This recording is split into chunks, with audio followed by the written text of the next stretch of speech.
Viral penjual es doger di Cileunyi dibacok pria, gegara tak diberi es gratis. Beredar di media sosial sebuah video yang memperlihatkan seorang pedagang es doger di wilayah dekat perumahan Cibiru Raya, Kabupaten Bandung, Jawa Barat. Dalam video yang diunggah oleh pemilik akun Instagram info_Cileunyi, aksi pembacokan tersebut terjadi saat pelaku memalak pedagang es doger.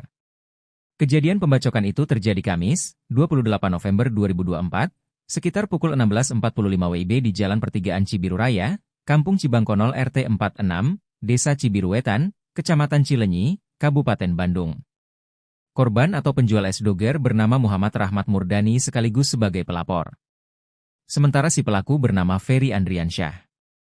Kapolsek Cileunyi, Kompol Rizal Adam Al-Hasan menyampaikan bahwa kemarin saat kejadian, pelaku melakukan pembacokan ke korban ke bagian kiri menggunakan senjata tajam jenis golok dan melakukan pengerusakan pada gerobak es doger milik korban.